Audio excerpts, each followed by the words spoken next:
इसका चित्र कैसे, तो हम लोग चित्र देखेंगे। हेलो बच्चों, आज हम लोग इस वीडियो में एक नए टॉपिक के बारे में देखने वाले हैं जो क्लास 12th के लिए बहुत ही महत्वपूर्ण होने वाला है। वेरी इंपॉर्टेंट क्वेश्चन जो कि बोर्ड एग्जाम की दृष्टि से बहुत बहुत बहुत ही महत्वपूर्ण है। संपर्क विधि द्वारा सल्फ्यूरिक अम्ल का निर्माण। तो हम लोग इस वीडियो में संपर्क विधि द्वारा सल्फ्यूरिक अम्ल का निर्माण कैसे होता है हम लोग देखेंगे। सल्फ्यूरिक अम्ल को आयल ऑफ विट्रियाल भी कहते हैं। तो हम लोग एक नया नाम जाने कि सल्फ्यूरिक अम्ल यानी कि तेजाब को हम लोग आयल ऑफ विट्रायल भी कहते हैं। और हम लोग आगे पढ़ते हैं। यह विधि H2SO4 के निर्माण का औद्योगिक विधि है, यानी कि ये औद्योगिक विधि है जिससे H2SO4 प्राप्त किया जाता है। इस विधि में सूक्ष्म H2SO4 का प्रयोग कर अधिक H2SO4 प्राप्त किया जाता है, यानी कि इस विधि में कुछ H2SO4 को यूज करके हम लोग अधिक H2SO4 प्राप्त करते हैं। जिसका चरण निम्नलिखित है, यानी कि जिसका चरण जो है निम्नलिखित है। आइए हम लोग देखते हैं। उससे पहले हम लोग देख लेते हैं इसका चित्र कैसे है। तो हम लोग चित्र देखेंगे कि इसका चित्र किस प्रकार से है और चित्र को समझते हैं। उसके साथ ही साथ हम लोग इसके चरण के बारे में भी समझेंगे। तो सबसे पहले हमारे पास एक यहाँ पर दिख रहा है, इसको हम लोग कहते हैं सल्फर बर्नर।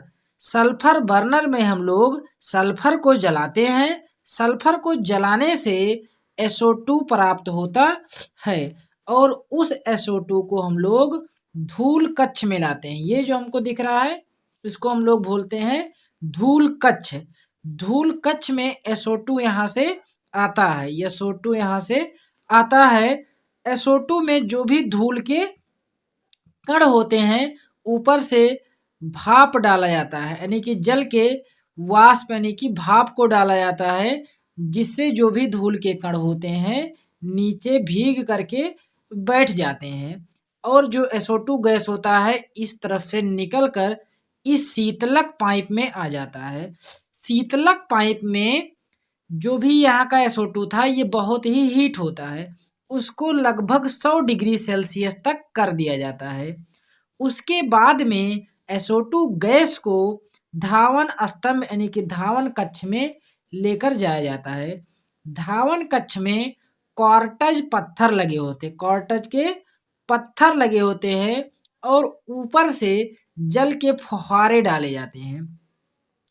जल के फुहारे डालने से जो भी जो धूल होते हैं या और छोटे कण होते हैं वो फुहारे में भीग जाते हैं और भीग कर नीचे तली में बैठ जाते हैं, जिसको हम लोग धावन कक्ष के नाम से जानते हैं।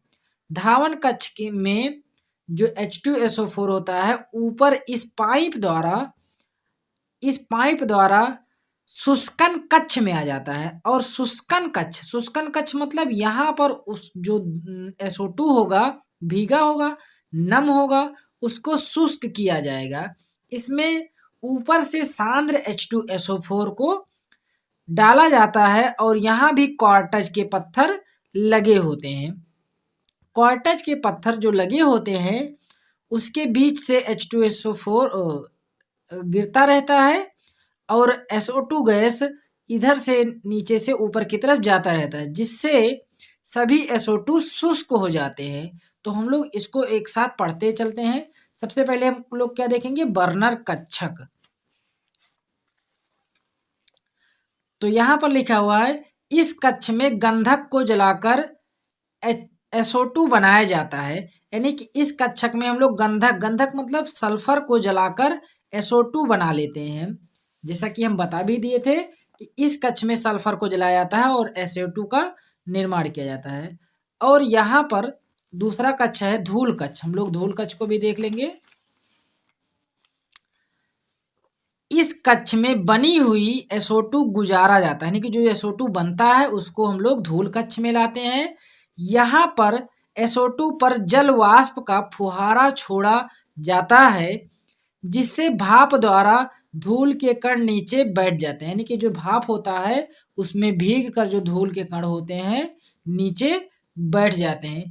इसके बाद में हम लोग का शीतलकन पाइप था, यानी कि शीतलक पाइप था जो टेढ़ी मेढ़ी होता है ताकि गैस आराम से नीचे की तरफ आए। तो हम लोग शीतलकन के बारे में पढ़ लेंगे। गैस का मिश्रण शीतलक पाइप से गुजारा जाता है, जिस कारण तापमान घटकर 100 डिग्री सेल्सियस हो जाता है, यानी कि शीतलकन पाइप में ताप घटकर 100 डिग्री सेल्सियस हो जाता है।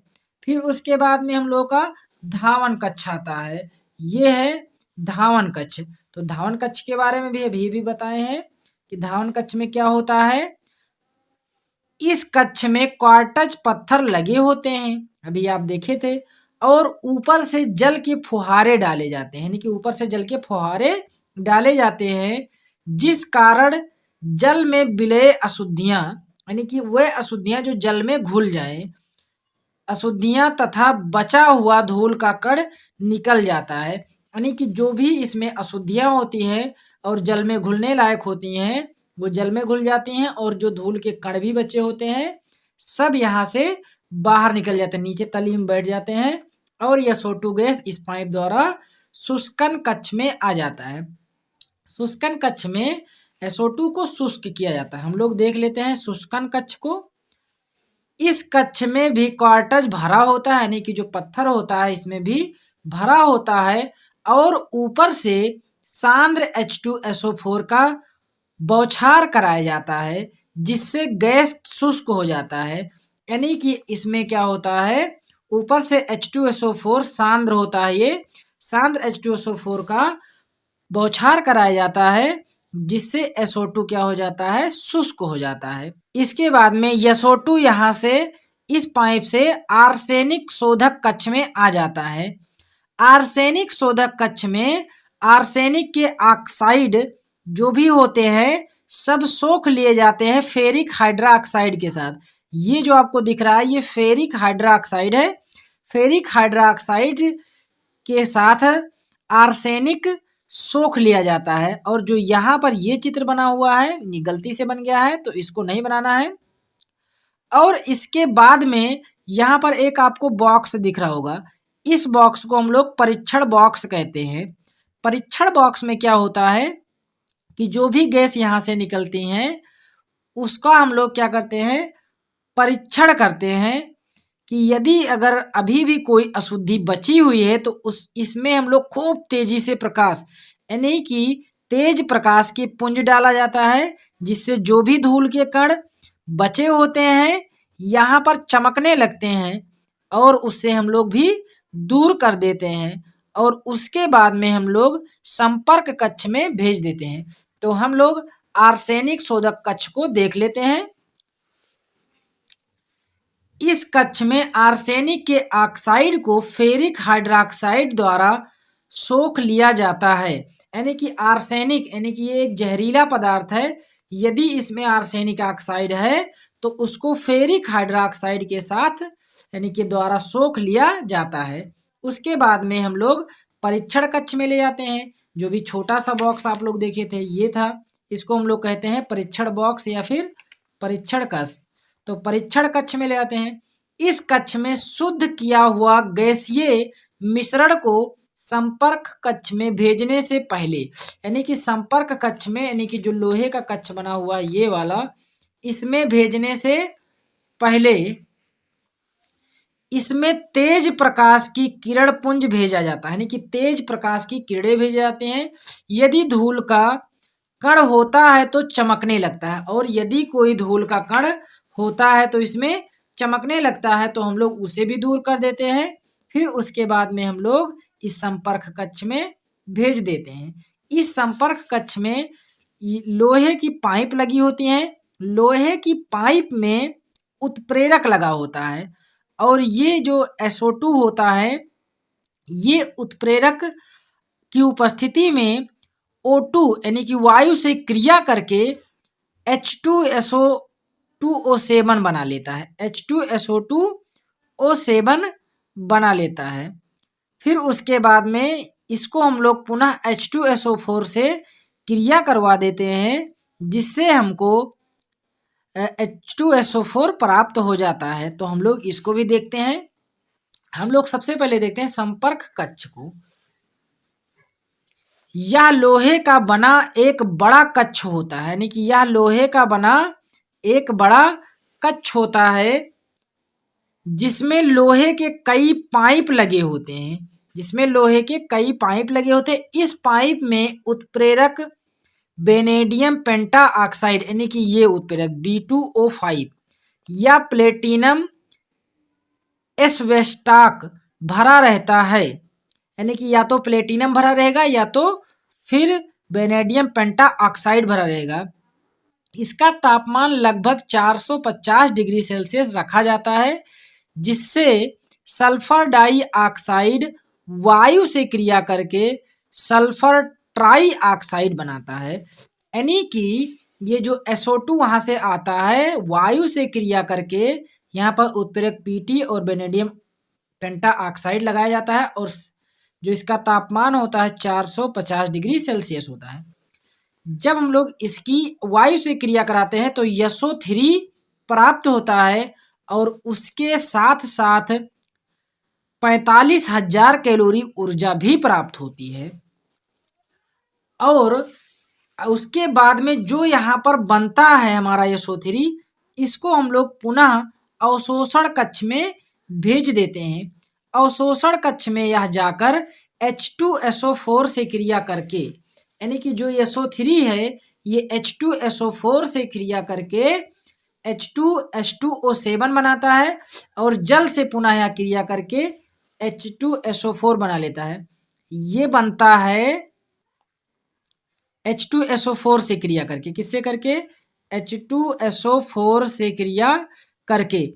और जो ये बनेगा, इसको हम लोग जब जल से कराएंगे तब हमारा पुनः 2 अणु H2SO4 प्राप्त हो जाएगा। यानी कि जब H2SO4 को हम लोग इस SO3 से क्रिया करवाते हैं तो हमको ये प्राप्त होता है, और इसको जब हम लोग पुनः जल से क्रिया करवा देते हैं तो हमको ये प्राप्त हो जाता है। यहाँ पर थोड़ा सा गलत हो गया है, यह जल से क्रिया करके ओलियम बनाता है, नहीं, यह H2SO4 से क्रिया करके, किससे करके? H2SO4 से क्रिया करके ओलियम बनाता है। और ओलियम का हम लोग जब क्या कराते हैं, जल से अभिक्रिया करा देते हैं तो हम लोगों को H2SO4 प्राप्त हो जाता है। यानी कि अवशोषण कक्ष में ओलियम का अवशोषण होकर 2 अणु H2SO4 का निर्माण होता है। तो आइए हम लोग इसको समीकरण द्वारा समझ लेते हैं। समीकरण में नीचे लिख दिया हूं। सबसे पहले क्या हुआ है समीकरण में, हम लोग सल्फर को जलाए हैं। सल्फर को जलाने से हमको SO2 प्राप्त हुआ था, जो कि हम लोग पहले इसमें किए थे। फिर उसके बाद में SO2 को O2 से अभिक्रिया करवाए हैं PT की उपस्थिति में, जिससे हमको SO3 प्राप्त हुआ है। SO3 हमको किस में प्राप्त हुआ था? हमको इस कक्ष में, संपर्क कक्ष में प्राप्त हुआ था। फिर उसके बाद में SO3 को हम लोग H2SO4 से क्रिया करवा देते हैं। किस कक्ष में? अवशोषण कक्ष में। ये अवशोषण कक्ष है। अवशोषण कक्ष में हम लोग SO3 की क्रिया करवा देते हैं H2SO4 से, यानी कि हम लोग अवशोषण करा देते हैं, जिससे हम लोगों को ओलियम प्राप्त हो जाता है। क्या प्राप्त हो जाता है? ओलियम प्राप्त हो जाता है। और ओलियम जब हमको प्राप्त हो जाता है तो उसका हम लोग जल से अभिक्रिया करवा देते हैं, और जल से अभिक्रिया कराने पर H2SO4 प्राप्त होता है। अब इसको समझ लिए कैसे हुआ होगा। H2 S, एक S यहाँ पर है यानी कि S2, और 3 O यहाँ पर है, 4 O यहाँ पर यानी कि O7। तो इसको हम लोग क्या कहेंगे? ओलियम। और जब हम लोग इसको पुनः जल से अभिक्रिया करवा देते हैं तो देखिए यहाँ पर H2 है, 2H2 यहाँ से और आ गया, यानी कि 2 दूना 4H हो गया है। फिर उसके बाद में H2 था तो 2 एकन्नम 2S हो गया है। 7 ऑक्सीजन था, 1 ऑक्सीजन यहाँ से आ गया तो 2 चौके 8 ऑक्सीजन हो गया और हमको यहाँ पर सल्फ्यूरिक अम्ल प्राप्त हो गया है। सल्फ्यूरिक अम्ल प्राप्त हो गया है ना। तो ये थी हमारी क्रिया विधि कि हम लोग संपर्क विधि द्वारा सल्फ्यूरिक अम्ल का निर्माण कैसे करते हैं। यदि ये वीडियो पसंद आया हो तो प्लीज दोस्तों वीडियो को लाइक कर दीजिए और यदि चैनल पर नए हैं तो चैनल को सब्सक्राइब कर दीजिए। और यदि आप चाहते हैं ओस्टवाल्ड विधि द्वारा HNO3 का निर्माण और हाइबर विधि द्वारा NH3 का निर्माण और most important question class 12th के लिए तो AB99 को सब्सक्राइब कीजिए और वीडियो का लिंक डिस्क्रिप्शन में दिया है उस पर क्लिक कीजिए और सभी वीडियो को देख लीजिए।